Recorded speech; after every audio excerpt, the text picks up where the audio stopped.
Hello, dear friends. Welcome back to my YouTube channel, Mukesh English. This is Mukesh Soni. Dear friends, in this video, I have brought to you the analysis of the famous essay by Vandana Shiva titled Homeless in the Global Village. So before that, let's know briefly about the great essayist and the great ecologist, Vandana Shiva. Vandana Shiva was born on 5th November 1952 in an Indian scholar. She's an Indian scholar, environmentalist activist, food sovereignty advocate, and the Alter Globalization author. Currently, she's based in Delhi. She's staying in Delhi and she has authored more than 20 books. She's one of the leaders and the board members of the International Forum on Globalization and a figure of the global solidarity movement known as the Alter Globalization movement. She is authored for the wisdom of many traditional practices, which is very much clearly seen from her interview in the book Vedic Ecology that draws upon the India's Vedic heritage. She is a member of the scientific committee of the Foundation Ideas, Spain's Socialist Party's think tank. She is also a member of the International Organization for a Participatory Society. She received the Right Livelihood Award in 1993, an honor known as an alternative Nobel Prize. So this is about the great ecologist Vandana Shiva. Now let's know about the essay. The present essay, Homeless in the Global Village, is taken from her book, Ecofeminism, which is jointly authored by Maria and Vandana Shiva. Vandana Shiva argues in this book how developmental activities uproot the ecological and the cultural bonds with the nature. So now let's begin the essay, Homeless in the Global Village. Now, the very first point here, Vandana Shiva talks about the homeless. Who are homeless here? She says the global market integration and the creation of the level playing field for the transnational capital has created the conditions of the homeless in the real and the imaginary ways. The culturally rooted tribal is made physically homeless by being uprooted from the soil of his or her own ancestors. Means to say, it's all about those tribal people who are emotionally and the culturally, they are very much well connected to their roots, to their soil, and they have become homeless due to the so many projects like dam and the other projects in the name of development. So they are called as the homeless. So here the conditions is here, the global market integration and the creation of the level playing field. These are the reasons for these are the reasons for these are reasons that which are responsible for them to become the homeless. Now the next important point which Vandana Shiva has brought out here, the two important classes of homelessness. She brings here two classes of homelessness which seem to be emerging in this global village. The first group is here, the whole world. There's a first group. For this first group, the whole world is its home. There are two groups are here. The first class is here, which consider the whole world as its home, as its property.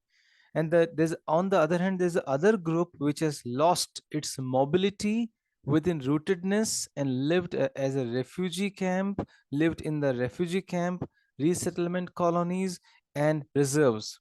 So in this manner, we find here two classes of homelessness. There's one class who considers the whole world as its home, as its property. There's one other group is here who has lost its roots, who is living in some refugee camp or in some sort of resettlement colonies. So why has it happened?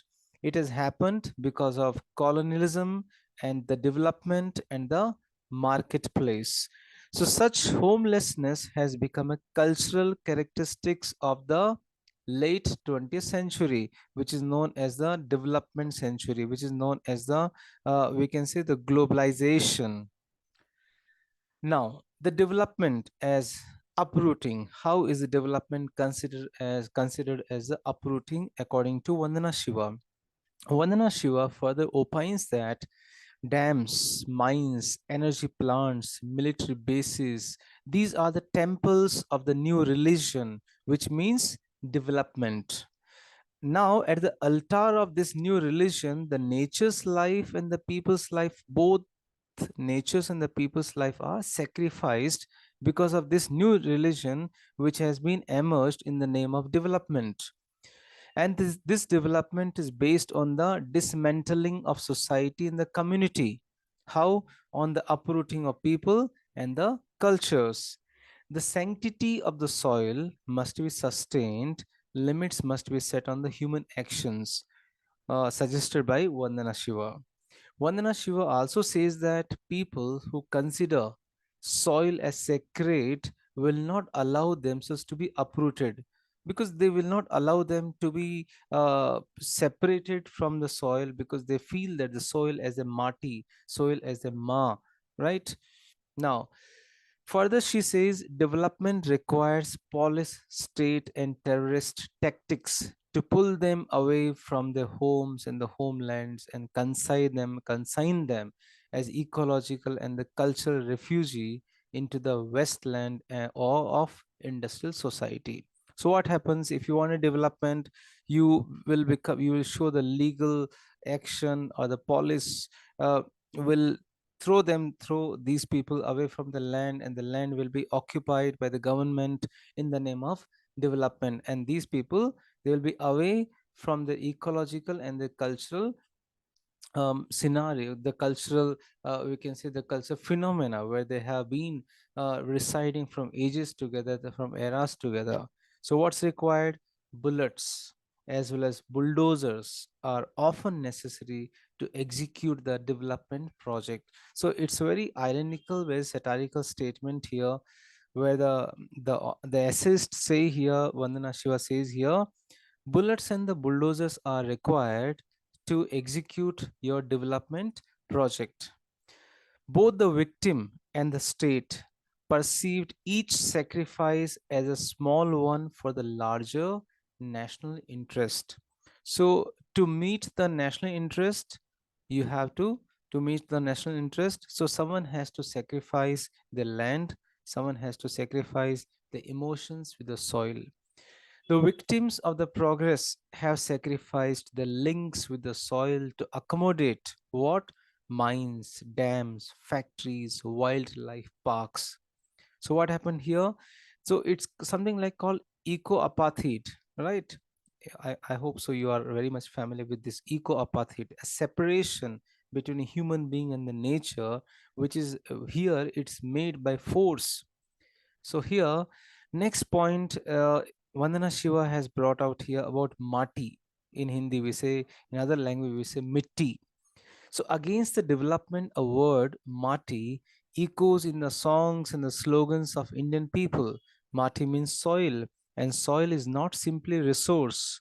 It also provides a very essence of the being. It's very essence of the being. Then soil is still a sacred mother for the large segments of Indian society. So that's the importance of Mati from the Indian context. Now, Vandana Shiva, she asked a question that what has development meant? She explains here what's the meaning of development in today's context. She says the ecological and cultural separation of bonds with nature and within society. That's the meaning of development. I repeat, she says, what's the meaning of development in today's context? This is separation of ecological and cultural bonds with nature and within the society, the transformation of organic communities into groups of uprooted and alienated individuals. They are searching for their abstract identities because of so-called development. Today's ecological movements are the moments for rootedness, are the moments to resist uprooting before it begins. So, what kind of ecological movements are there today? Today's ecological movements are there to stop, so that to stop such kind of the projects which are going to uh, take away the roots with the nature, which are going to uh, separate them from the nature. Now, here Vandana Shiva has brought out here some important we can say a bonding between nature and the soil, between the human being and the nature, by bringing up some examples. One of the examples I hear, the Gandhamardan movement. Gandhamardan is one of the hilly region, the hilly range in Orissa. You can look at the map also. Gandhamardan, one of the bauxite rich hill ranges, was regarded by tribal and peasants of the mother, who provides them with food, firewood, fodder, and also water for cultivation and drinking purposes. A very rich place as far as the minerals are concerned, as well as the flora and fauna. And the tribals, they don't want to leave this place. They are very much well connected with their Matrabhumi, with their place called Gandhavardhan hilly region. The forests of Gandhamardan are a source of rich plant diversity and water resources. They feed about 20 perennial streams, which in turn feed major rivers such as the Mahanadi. So, this is the geographical and the geological significance of Gandhamardan. Now, what is the Gandhamardan movement? This Gandhamardan movement took place to protect Gandhamardan Hill from mining operation of Balco, the famous aluminum company. It has to be desecrated by the Bharat Aluminum Company to mine bauxite. So this company started a project to mine the bauxite in this hilly region to feed its 1 lakh ton 1 lakh ton aluminum plant at Koraba in Madhya Pradesh. Balco has moved to Orissa. So from to to fill up, to means to say to fulfill the necessity or the need of its plant in Madhya Pradesh, Balco had started to do the mining, had planned to do mining in Orissa, in this region, Gandhavardhan Hills, to begin the rape of Gandhavardhan Hills. Okay. Now, Dhanamati, a 70 years old woman of this moment, she said, "We will sacrifice our lives, but not Gandhavardhan. We want to save this hill, which gives us all we need. Any such mining projects would have an adverse impact on the life and the livelihood of the local and the environment of the region." The author says that here it's not only the Gandhavardhan movement, any mining project, if you start any mining project in the nature or in the flora and fauna or in such hilly region, they are going to affect directly the life and the livelihood of the tribals, of the local people, and absolutely the environment of that region. Therefore, in the local organization of the agitations, women's group, they took an active part through picketing, processions, and the public hearings. So they did their best to stop this project. The police has failed to stop the determined protest. That shows the connectivity, that shows the bonding between those tribals, between those locals, and the nature and the soil. Now, what is the mythological significance of this Gandhardhan hill? According to Indian mythology, Gandhamardan hill is sacred hill where Hanuman gathered medicinal herb to save Sanjeevani.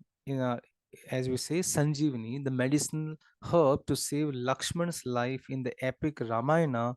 The savior has now to be destroyed for the name of, in the name of development. So this is the geological, geographical, and mythological significance of Gandhardhan, and this is a brief information about the Gandhardhan movement which Vandana Shiva has brought out in this essay.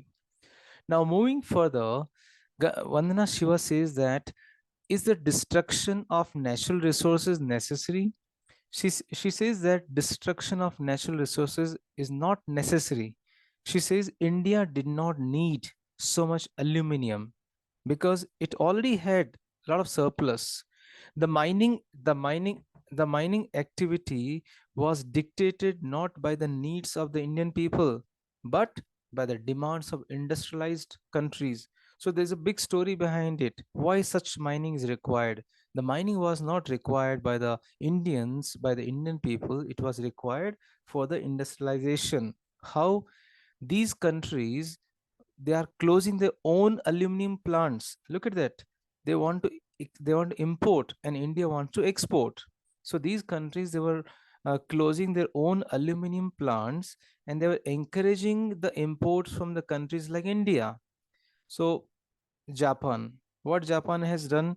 Japan has reduced its aluminum smelting capacity from 12 lakhs tons to 14 lakhs tons. Now imports 90% of its aluminum requirements. Look at here how Japan is so clever to save its own ecology. Japan has started to import, and we the fools to plunder our nature and to bring up our economy, or in the name of development we started to mine our own, we started to plunder our own nature.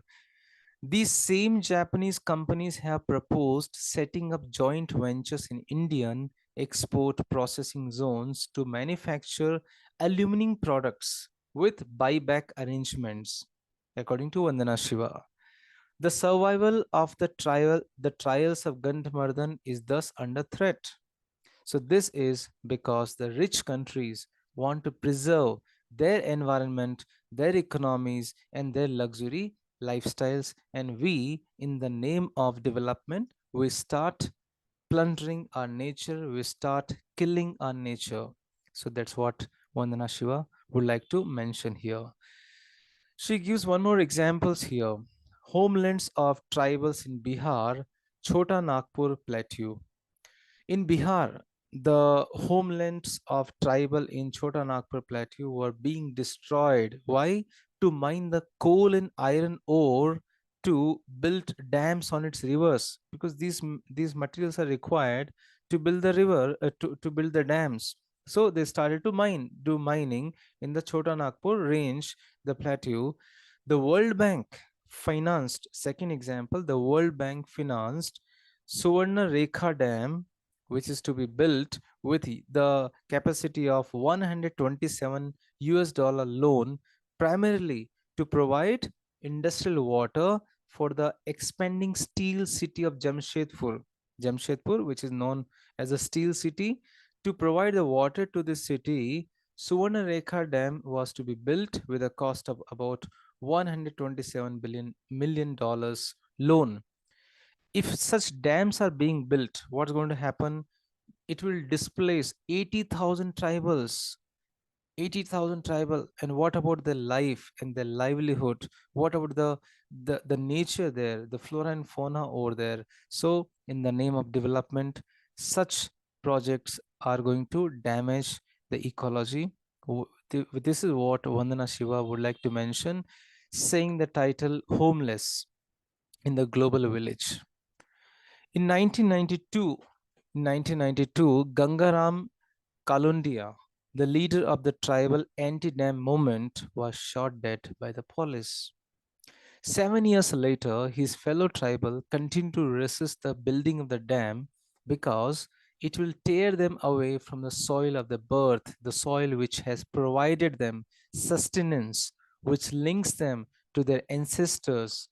So these are the examples which Vandana Shiva has brought out here to bring a connectivity between the soil and the human being, also to showcase that how we are plundering the nature in the name of development, so-called development, and how we have become homeless in this global village. Another example, Vandana Shiva quotes here, Baliapal farmers in coastal Orissa. Baliapal farmers in coastal Orissa resisted for the setting up of the nation rocket test range. So one sort of national rocket was about to be tested over there, and they protested it because whenever you would like to test any kind of rocket over there, you require a lot of land, and you need to vacate the land, you need to cut the trees. It will displace about 70,000 people from their fertile homeland. Look at the damage. In the name of development, in the name of research, sometimes even they have rejected the compensation offers because cash cannot compensate for the broken links with the soil which has nurtured and sustained generations of Balaipal farmers. Very nice bonding. they have shown. This shows the farmer's bonds with the soil. Mitti ke saath judna, something called in Hindi. Now, the next example, Vandana Shiva quotes here, soil is the source of all meaning. How our mitti, how our mati is the source of all the meaning. According to Australian aborigine means to say the inhabitant of this tribal place. So one of the persons from the Australian tribe, he says here, my land is my backbone. My land is my foundation. So soil and society, the earth and its people are interconnected. And this bond is more visible in tribal and peasant society, not in the urban. Soil has embodied the ecological and spiritual home for the most cultures. Another example we have here, the Hill Maris tribe in Bester. Where is Bester? Bester is in southern Chhattisgarh. So the Hill Maris tribe in Bester see bhoom or soil as a home. They consider bhumi or mitti as a home. Shringar bhoom. Shringar bhoom is the universe of plants, animals, and human beings. It also consists the memories, the myths, the stories, the songs that make the life of the community. Jaga bhoom is the name of the concrete location of social activists in a village. Now, further, Vandana Shiva concludes the essay, The Homeless in the Village, in the Global Village, saying that she says, the soil is thus the condition for the regeneration of nature's and the society's life. She says that the renewal of the society involves preserving the soil's integrity. It involves treating the soil as sacred, as pavitra, as pure. Okay, so now let's sum up. Let's sum up the lesson. Let's sum up the essay here. The Homeless in the Global Village by Vandana Shiva. The essay, The Homeless in the Global Village, portrays the plight of homeless people, the people who have been desecrated, the people who have been alienated from the soil, from the mitti, from the mati. It also shows how development has destroyed the bonding between man and nature. It also shows the intimate connectivity between the soil and the society, the earth and its people. Example, we can see the Gandhamardan movement, the Balyapal farmers. It also shows the ecological destruction and the industrial development. Both are the threat to everyday life. So this is what Vandana Shiva would like to convey here through her essay titled Homeless in the Global Village. So dear friends, I have tried my best to explain, to analyze this essay. Thank you so much for watching. Click on the like button, write in the comment box. If you're not yet subscribed, subscribe my channel. Thank you once again.